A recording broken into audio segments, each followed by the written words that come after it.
नमस्कार, मी गजानन अंधरे. आपण जे पाहतो हे मायभूमी चॅनल. पाहूया बातमीपत्र आणि त्या बातमीचा विस्तार. खामगाव तालुक्यातील पौजेरा इथं घाणीचं साम्राज्य 1-2 वर्षापासून या घाणीच्या साम्राज्यामुळे पौजेरातील नागरिकांना नाक त्रास होत आहे.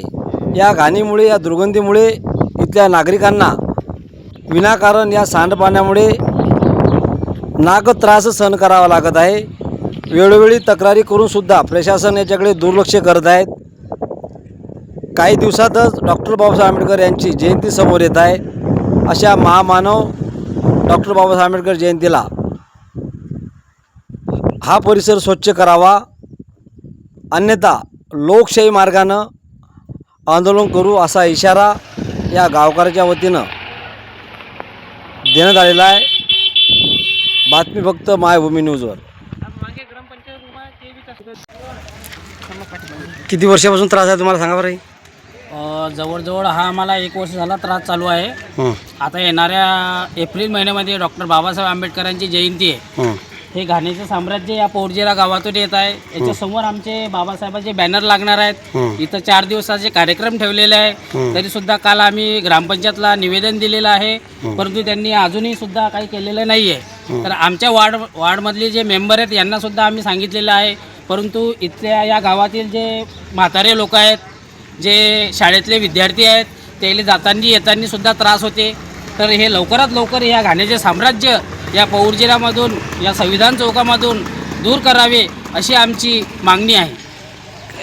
हे पाणी जे आहे, सांडपाणी, हे कुठून येते? हे पूर्ण गावाचं पाणी येते वरून, डायरेक्ट आमच्या गावामध्ये, आमच्या संविधान चौकात येते. तुम्ही तक्रारी वगैरे केल्या का? तक्रार काल पण केली आम्ही. ग्रामपंचायतला दिली, ग्रामसेवकला दिली, सरपंचाला फोटो टाकले, व्हिडिओ टाकले. काय म्हणतो ग्रामसेवक? ग्रामसेवक म्हणतो आम्ही करायची तयारी चालू आहे, करतो म्हणते आता.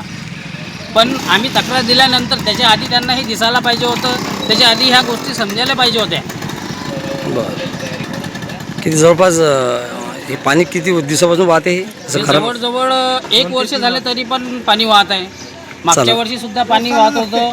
हे स्थानिक इथला रहिवासी असून बरेच दिवसापासून ग्रामपंचायतकडे आम्ही निवेदनं व तक्रार अर्ज सगळं काही केलं आहे, पण इथे ग्रामपंचायत बॉडीचा आता बरखास्त झालेली आहे. ग्रामसेवकसुद्धा कुठल्या गोष्टीची दखल घेत नाही.